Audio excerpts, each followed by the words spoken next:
Hola queridos hermanos, estamos hoy a viernes 31 de julio. Hoy celebramos a San Ignacio de Loyola, un santo español, presbítero, que el Señor pues le concedió el don de la conversión, ya siendo un adulto, y fundó esta orden de los jesuitas o la Compañía de Jesús, que especialmente tienen un carisma de discernimiento de espíritus o discernimiento en la vida espiritual, para distinguir si lo que te está impulsando, lo que te está moviendo viene de Dios o viene del maligno o viene de ti. Y es pues un gran referente en el discernimiento para hacer una opción de vida y para enderezar también nuestra vida. Hoy pues nos encomendamos a su intercesión poderosa, San Ignacio de Loyola. Vamos a escuchar este evangelio de hoy, que es de San Mateo, capítulo 13, del versículo 54 al 58. Del Santo Evangelio según San Mateo. Gloria a ti, Señor. En aquel tiempo Jesús llegó a su tierra y se puso a enseñar a la gente en la sinagoga, de tal forma que todos estaban asombrados y se preguntaban: ¿de dónde ha sacado esa sabiduría y esos poderes milagrosos? ¿Acaso no es el hijo del carpintero? ¿No se llama María su madre y no son sus hermanos Santiago, José, Simón y Judas? ¿Que no viven entre nosotros todas sus hermanas? ¿De dónde pues ha sacado todas estas cosas? Y se negaban a creer en él. Entonces Jesús les dijo: un profeta no es despreciado más que en su patria y en su casa. Y no hizo muchos milagros allí por la incredulidad de ellos. Palabra del Señor. Gloria a ti, Señor Jesús. Bien, pues, habiendo dejado atrás el discurso parabólico, o sea, el discurso en el cual Jesús habla en parábolas en la mayor parte de este capítulo 13, pues la liturgia de la palabra nos presenta este breve fragmento del Evangelio que corresponde a una visita que hace Jesús a su tierra con sus paisanos en Nazaret. Y bueno, pues ya vemos que llega a su tierra, dice el Evangelio, y se pone a enseñar a la gente en la sinagoga,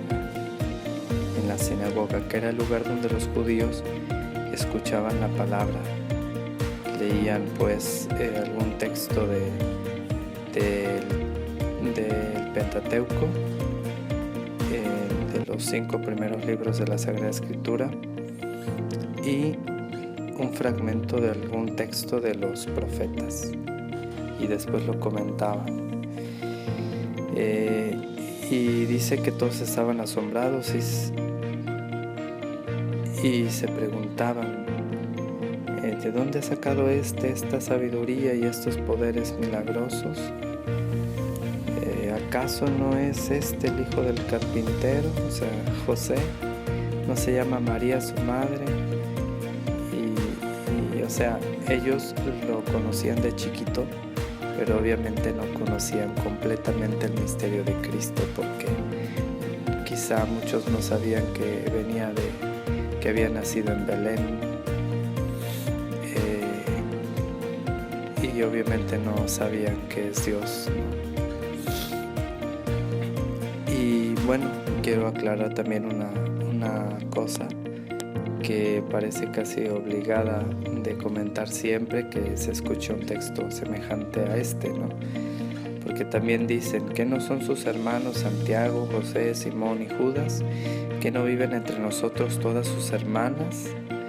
O sea, y de ahí se agarran los hermanitos protestantes para decir, bueno, es que ya ven, María tuvo más hijos, es porque Jesús tuvo hermanos.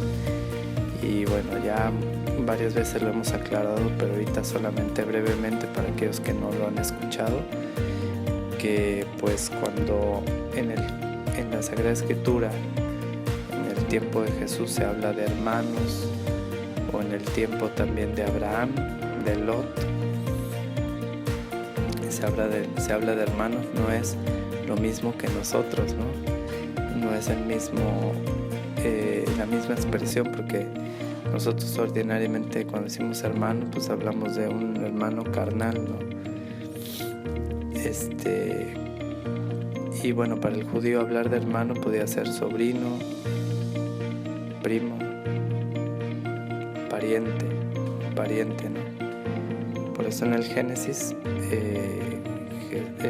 Abraham le dice primeramente a Lot que son hermanos, pero después dice la Escritura que era Lot su sobrino, ¿no?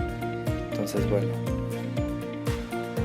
entonces la Virgen no tuvo más hijos, solamente Jesucristo. La Virgen es virgen antes, durante y después del parto. Eso lo debemos tener bien claro, es un dogma, uno de los 4 dogmas marianos, la virginidad de María antes, durante y después del parto.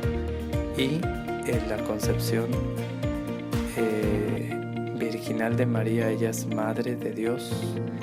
Jesucristo es hombre porque su humanidad le viene de la Virgen y nada más. San José no tuvo nada que ver en ese sentido. Fue concebida por obra y gracia del Espíritu Santo y de él viene Jesucristo. Bueno, me quiero enfocar en esto último que dice aquí el texto. Dice Jesús, después de todas estas cosas que se preguntaban asombrados toda esta gente, y dice que Jesús les contesta, después que también dice el Evangelio que se negaban a creer en él. Jesús les dice, un profeta no es despreciado más que en su patria y en su casa, y no hizo muchos milagros allí por la incredulidad de ellos. No hizo muchos milagros allí, o sea, sí hizo algunos, pero no hizo muchos por la incredulidad de ellos. Así que ese es el punto clave aquí hoy, la incredulidad. Bueno, al menos es lo que quisiera yo hoy resaltar un poco. Y si vamos al Catecismo de la Iglesia Católica y buscamos incredulidad, en el número 2089, en el contexto de que nos habla del primer mandamiento, amar a Dios sobre todas las cosas, aquí el Catecismo nos dice que incredulidad es el menosprecio de la verdad revelada o el rechazo voluntario de prestarle asentimiento. Menosprecio y rechazo voluntario a la verdad revelada. Entonces debemos tener muchísimo cuidado de no menospreciar aquello que Dios nos revela a través de quien Él quiere, de no menospreciar y mucho menos rechazar voluntariamente esa verdad revelada, porque aquí en Tlacotalpan, como en cualquier pueblo o como cualquier ciudad o lugar, Jesucristo tiene sus enviados, quienes quiera que sean, desde el sacerdote, el señor cura, el párroco, algún vicario, algún laico que él haya escogido para una misión específica, reconocida por por la iglesia o sencillamente llevándola a cabo de una forma discreta en comunión con la iglesia, pero sin ningún nombramiento de nada, pero llevando una vida pues sencilla de persona de iglesia. Pero a veces, desgraciadamente, entre la comunidad hay prejuicios. Si ya lo conocemos, ya sabemos de dónde viene, pero no se han dado cuenta del cambio que quizá Dios está haciendo en él, ¿no? En esa persona. Ya sabemos de dónde viene, ya sabemos su pasado, cómo se la pasaba en la tomadera, ya sabemos lo que hizo y todo eso, ¿no? Y un montón de prejuicios y menosprecios. Y muchas veces puede ser que el mensaje que nos quiera Dios transmitir a través de esa persona sencilla que quizá conocemos de toda la vida y del pueblo, de la ciudad o de la iglesia, el mensaje sea genuino y auténtico y verdadero y venga de Dios. Y por nuestros prejuicios y por nuestros menosprecios no aceptamos el mensaje o lo podemos rechazar voluntariamente, ¿no? Y qué peligroso es, porque también aquí el catecismo igual hablándonos de la incredulidad, pero ahora como pecado, en el número 678 nos continúa hablando de esto y dice, en el contexto de que Cristo debe venir a juzgar a vivos y muertos, dice: siguiendo a los profetas y a Juan Bautista, Jesús anunció en su predicación el juicio del último día. Entonces se pondrán a la luz la conducta de cada uno y el secreto de los corazones. Entonces será condenada la incredulidad culpable que ha tenido en nada la gracia ofrecida por Dios.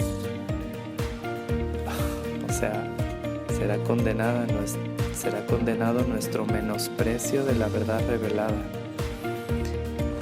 Eso del cielo, eso es mentira. Eso del infierno son puras mentiras. Eso de que Dios está presente en la Eucaristía. ¿Qué va a ser? Eso de que, cuidado, tenemos que tener mucho cuidado, porque Dios con muchísimo amor nos revela su verdad, por amor a nosotros, para salvarnos y para guiarnos. Que Cristo pues no encuentre en nosotros incredulidad, sino todo lo contrario, así como cuando se admiró de la fe del centurión, de la fe humilde, sencilla y confiada de este hombre, que así también nosotros podamos ver y descubrir en sus enviados la presencia de Cristo y prestarle un humilde asentimiento a su verdad revelada. Adorado sea Jesucristo. Declaro que todo lo bueno que hay en mí, todo viene de Dios, y que todo lo malo que hay en mí, todo viene de mí. Suya es la gloria. Amén.